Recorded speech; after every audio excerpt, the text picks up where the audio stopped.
A network is a group of people that you will know or get to know that are organized solely for the purpose of sharing or exchanging information. So the basic networks will be your professional network, organizational network, and then personal network.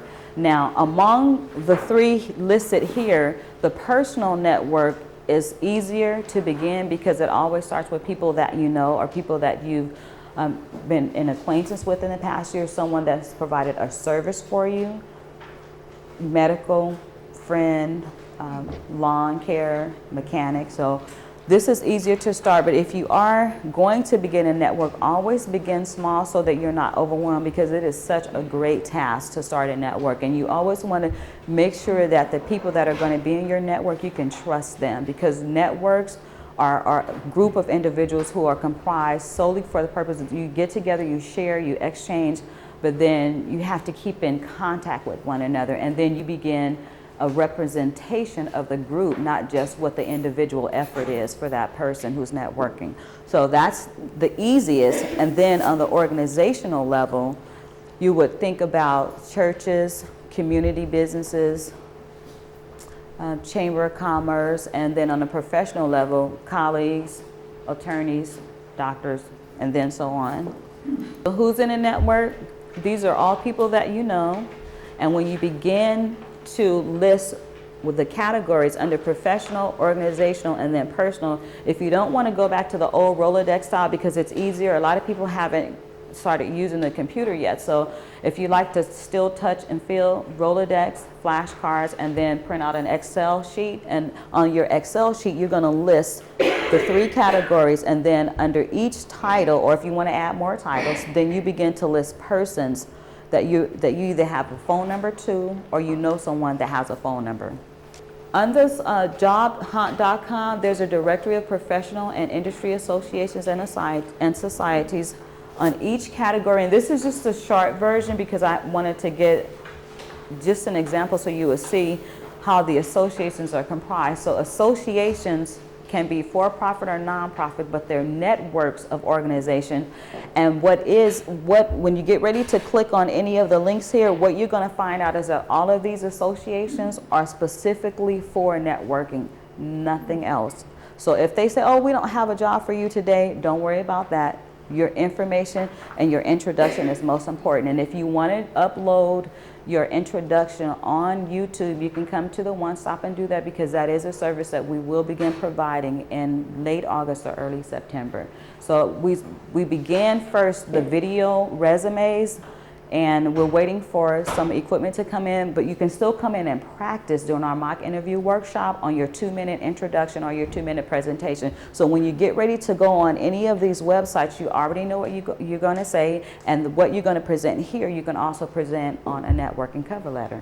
So jobhunt.org.com, it's one of the best websites that you can find when you are either wanting to start a network or you want to get more handouts and have more questions answered about associations and how they're formed, and then you get an idea of how to start your own.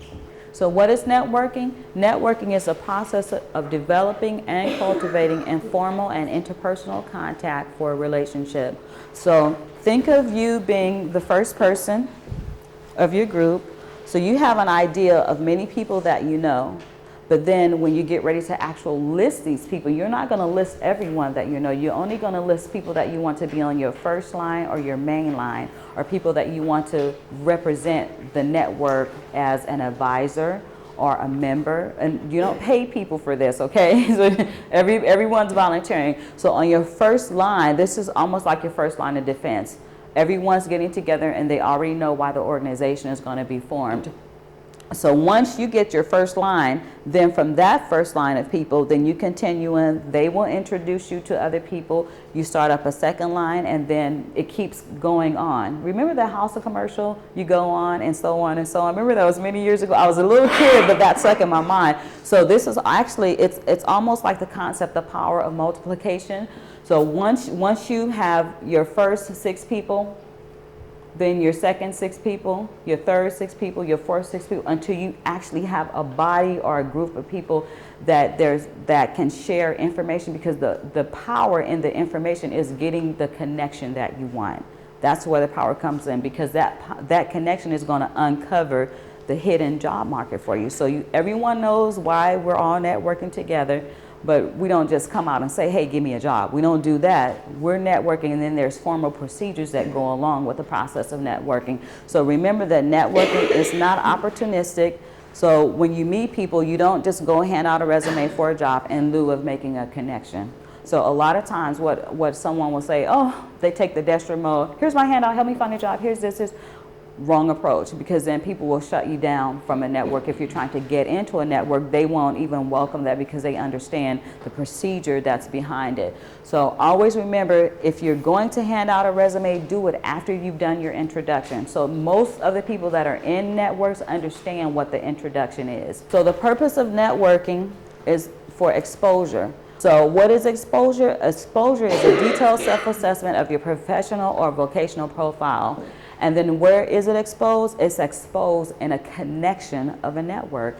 And then to whom is it exposed? Now this you really, really have to be careful, because if you have a job and you're connecting, and then the person that you're working for doesn't know that you're looking for a job, and they're able to go on to all of the social networking sites, Twitter, LinkedIn, then you don't want your information out there. So what you can do is you can block your person, you can block your name, and then put a fictitious person's name. Then when you get the interview and you get the job, you can reveal who you are, because you don't want your boss to come and say, oh, she's looking for a job, I'm gonna let her go because we just found out she wants to leave.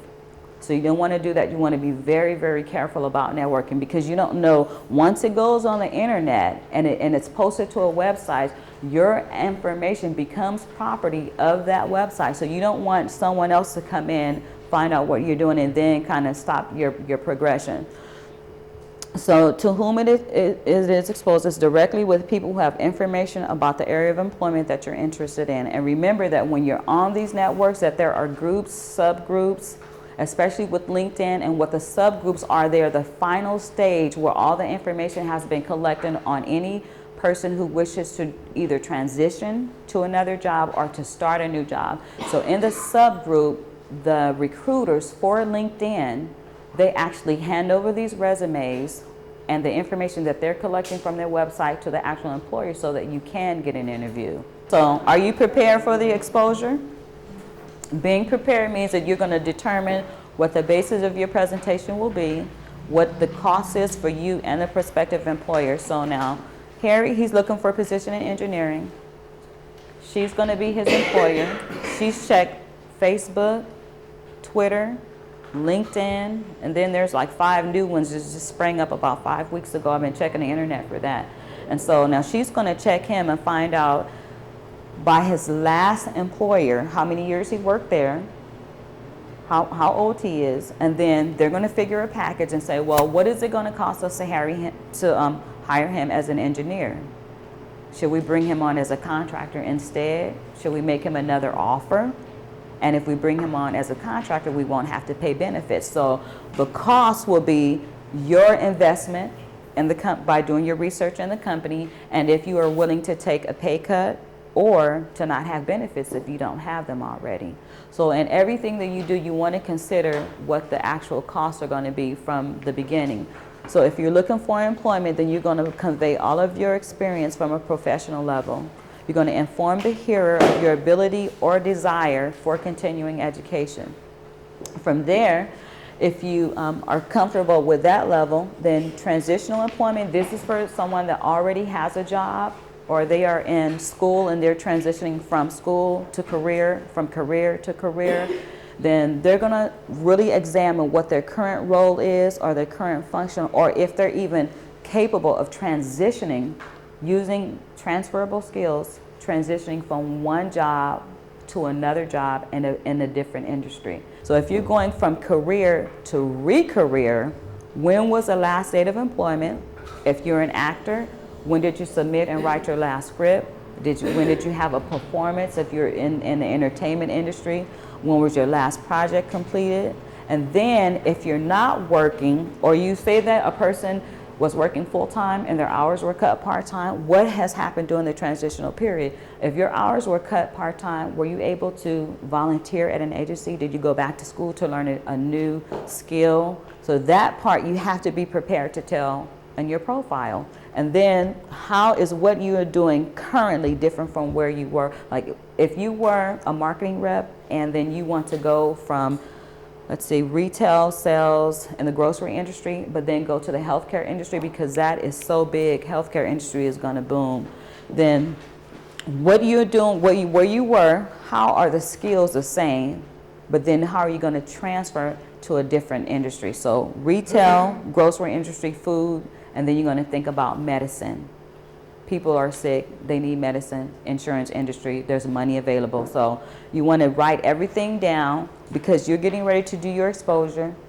Your exposure is your presentation of yourself, your 2-minute introduction on the internet. Now, on your profile, you're gonna use your abilities, qualities, and skills.